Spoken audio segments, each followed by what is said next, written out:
നെൽകർഷകരെ പ്രതിസന്ധിയിലാക്കി രാസവളത്തിന്റെ വില കുതിക്കുന്നു. രണ്ടാഴ്ചക്കിടെ വളത്തിന് 50% വില കൂടിയത്.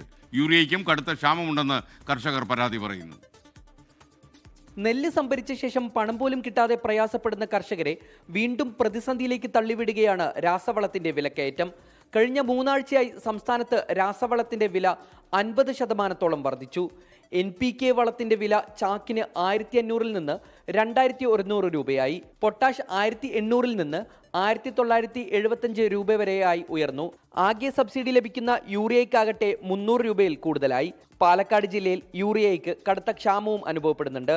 ഒന്നാം വിളയ്ക്ക് ഒരുക്കം നടത്തുന്ന നെൽകർഷകർ ഇതോടെ കടുത്ത പ്രതിസന്ധിയിലായി. ഇനി കൃഷി ചെയ്യണമെങ്കിൽ നെല്ല് എടുത്തിട്ടില്ല, എടുത്തതിന് പൈസ കിട്ടിയിട്ടില്ല, എന്ത് ചെയ്യുന്നറിയില്ല. കർഷകൻ്റെ കാര്യം എന്നും ബുദ്ധിമുട്ടാണ്. പുതിയ സർക്കാർ വന്ന ശേഷം മന്ത്രിസഭ കൂടി, അതിനുശേഷം കൃഷിമന്ത്രി സിദ്ദിഖ് ഇക്കാര്യത്തിൽ അടിയന്തരമായി ഇടപെട്ടിട്ട് വേണ്ട നടപടികൾ സ്വീകരിക്കാൻ വേണ്ടി പറഞ്ഞിട്ടുണ്ട്. പശ്ചിമേഷ്യയിലെ യുദ്ധ സാഹചര്യത്തിൽ അസംസ്കൃത വസ്തുക്കളുടെ ഇറക്കുമതി തടസ്സപ്പെട്ടതാണ് വിലക്കയറ്റത്തിന് കാരണമായത്. വിലക്കയറ്റത്തിന്റെ മറവിൽ കർഷകർ വിപണിയിൽ വലിയ ചൂഷണം നേരിടുന്നുണ്ട്. കൃഷി വകുപ്പിന്റെ സഹായത്തോടെ സഹകരണ സംഘങ്ങൾ വഴി ന്യായവിലയ്ക്ക് വളം ലഭ്യമാക്കാൻ സർക്കാർ ഇടപെടണമെന്നാണ് കർഷകരുടെ ആവശ്യം.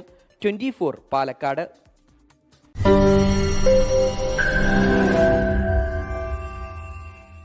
ലോകത്തെവിടെയായാലും ഏത് സമയത്തും 24 വാർത്തകളും ഓഗ്മെന്റഡ് റിയാലിറ്റി പാക്കേജുകളും എക്സ്പ്ലെയിനറുകളും വിശദമായി കാണാൻ ഞങ്ങളുടെ യൂട്യൂബ് ചാനൽ നിങ്ങൾക്ക് സബ്സ്ക്രൈബ് ചെയ്യാം.